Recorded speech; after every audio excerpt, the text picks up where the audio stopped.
Hey everyone, welcome to my channel. My name is Cloud's Nightmare and this is the latest in gaming news. Today we'll be talking about the ongoing chip shortage, a couple huge sales starting, the Embracer Group acquiring even more companies, an update on the Amazon Games vs. YouTuber story, some surprising and not so surprising Assassin's Creed news, as well as the newly leaked PlayStation Plus games for January. Be sure and like the video if you like it, dislike it if you don't, and subscribe if you'd like to stay up to date with the uploads here from news to reviews. So first, let's go over the smaller bits of news. According to the official Bravely Default Twitter account, Bravely Default 2 has officially passed 1 million copies sold, including digital sales. While that's not Animal Crossing numbers, that's a really exciting number for it to hit in its first year out. On Twitter, PlayStation Size has released the download sizes for a few upcoming games. Horizon Forbidden West was originally listed at 96 GB and has been later updated to 85, and Elden Ring is listed at 44 GB, both not including any kind of day one patches. So I guess I'm gonna have to clear some space in January. The SSD on the PS5 is starting to feel more and more inadequate. Kingdoms of Amalur's new DLC, Fatesworn, was released. The reviews have started to come out, and results are mixed at best. On PC, it has one positive, one mixed, and a negative review, the negative being a score of 40. PlayStation has a single 65, and nobody has covered it on Xbox as of yet. With those reviews, it may be best to wait it out and see what some more information looks like before you spend your money on it. Blizzard put out a new video on their Diablo YouTube channel with an update on Diablo 4. It's an update on the combat system, most specifically on the, quote, animated damage areas. So they've moved from a static area of effect attack where you set it down and it hurts everyone the whole time, to a setup where as the animation for the attack moves, the damage area moves with it. It looks really cool and it'll be a nice addition to an action role-playing game. We can't get too excited though, because we probably won't see any kind of release from this until 2023 at the earliest. The Game Awards announced their viewership numbers for the year. They recorded 85 million streams, which is up 2 million from last year. We all have a lot of critiques for the Game Awards, but honestly, I'm happy that they're out there at the very least shining a light on games in some way. It's crazy to me that we've reached this point where gaming is so mainstream. I love it. So many more people have found how much great storytelling can be found in this medium. The internet has been abuzz lately about the Nintendo Switch Online games, specifically the emulated ones. So, NES, Super Nintendo, Nintendo 64, and Sega Genesis. Apparently, if you save in the game and for whatever reason the application crashes, your save gets deleted. This is most recently happening because of Paper Mario crashing at the end bosses. If you lose, the game crashes and then you lose your save data too. So the recommendation for this is definitely use the save states. The save states aren't affected in any way by this issue. I'm glad that I've been using the save states like a crazy person. After a childhood with the fear of losing progress and saving every 5 seconds, this is giving me flashbacks. Now, with the smaller news out of the way, let's get to the big topics for the video.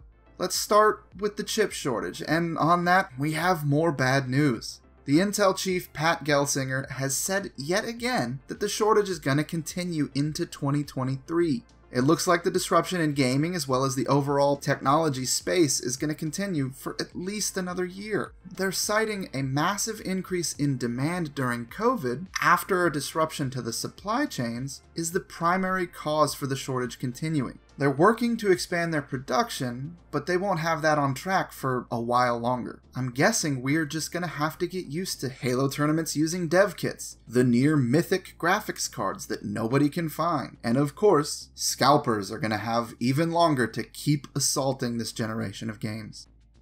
The annual PlayStation January sale has begun, with huge markdowns on a ton of games. MP First has put out a list with every game on sale and their markdown percentage. Looking through the list, there is a ridiculous amount of games on sale. A few that stuck out to me are Hades, the winner of the Hugo Award, It Takes Two, the Game Awards Game of the Year, and Nier Automata, all for $20 each. There's going to be a link to the MP First list in the description if you're interested in taking a look at the list yourself. Let me know what I missed and what I should pick up in the comments.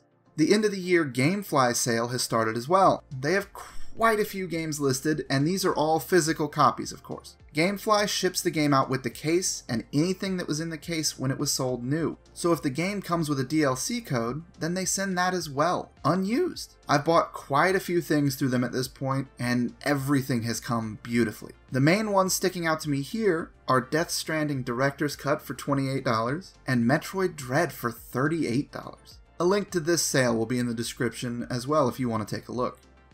Now, we all know the Embracer Group. They're buying up things left, right, and center, and they're doing it again. This time, they're buying stuff in the gaming space and in the comic industry as well. If you weren't aware, earlier this year they bought out Gearbox and Aspyr. So in this latest shopping spree, Embracer has picked up quite a few companies. Perfect World Entertainment is the biggest of them, for a cool $125 million. Perfect World Entertainment is the company behind the Neverwinter MMORPG. They also picked up Digic, an animation studio, Shiver Entertainment, Spot Film Network X, a video-on-demand company, and Dark Horse Comics. Soon enough, the entire world of gaming and entertainment is going to be completely run by the Embracer Group, Tencent, and Disney. I can't say I'm a big fan of the idea. I wonder how long it's going to take before they have complete domination. Now, we have an update on the Amazon Games and Video Game Databank issue from the last video. VGD's video got a decent amount of attention and ended up getting some bigger YouTubers involved. Amazon got into contact with VGD and explained that this was a mistake caused entirely by human error. Apparently, when they watched his video, there was an advertisement for a gold-selling website. They intended to copyright strike that advertisement instead of his video. They have since reinstated his video and cleared the copyright strike. To be honest, that kind of sounds like an, "oh no, we were caught" kind of excuse, but it's also completely believable. If you've ever worked in any kind of support field, you know as well as I do that people make some wild mistakes. I'm honestly glad this ended up working out for VGD. I'm glad that this didn't become this huge Amazon is a monster issue. Now, on the surprising side of Assassin's Creed news, December 21st has been dubbed Assassin's Creed Day, which I was totally aware of before now. In celebration, the Assassin's Creed Twitter posted thanking everyone for their support, but as a footnote for some reason, they announced that they were looking into releasing a 60 frames per second patch for Assassin's Creed Origins. I'm personally loving this push from companies to get 60 FPS support across the board. I've been a primarily console gamer for a long time, and with this latest generation, I have a hard time going back and playing those games still stuck at 30 FPS. So eventually Bloodborne's gonna get the update, right? I still haven't played it, and I really need to.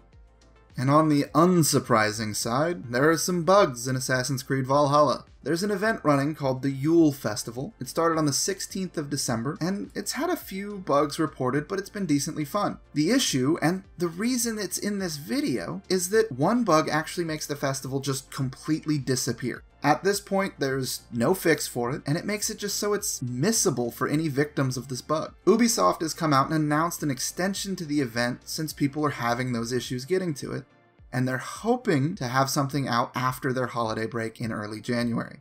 And finally, onto the PS Plus games situation. The same source that has leaked the PS Plus games for the past few months is at it again. This time leaking the games for January. That user's name is Bilbilcoon, and it was posted on the website Deal Labs, DEA Lab. Not sure how to pronounce that. Let me know how bad I messed that up. I'm going to call it Deal Labs. Anyway, according to Bilbil, the games for the month are Deep Rock Galactic, Persona 5 Strikers, and Dirt 5. Based on the image that they put up on that page, both Deep Rock Galactic and Dirt 5 look to be including both the PlayStation 5 and PS4 iterations. This lineup's actually pretty exciting. Deep Rock Galactic is supposed to come out in January, so it seems like we're getting another day-and-date release on PlayStation Plus, which is always nice to see. Persona 5 Strikers is a good time, especially if you've already played Persona 5. It doesn't play exactly like a regular Musou game. It's more fun than that, to be honest. And Dirt 5 was ranked as the 11th best PlayStation 5 game on Metacritic for 2021, so that may be worth a shot as well. Alright, and that's all for the big news for the day. On a completely side note, my favorite author, Brandon Sanderson, recently announced he's been working on a video game for years. He said it's not based on any of his works, but I'm so excited. His world building is incredible. I cannot wait to see what this is. He hinted that the developer is somebody that we know about, but not the one that comes to mind. Does anybody have any ideas or theories as to who could be working with him? Anyway, off of the tangent, I hope you guys have a wonderful day and stay safe out there.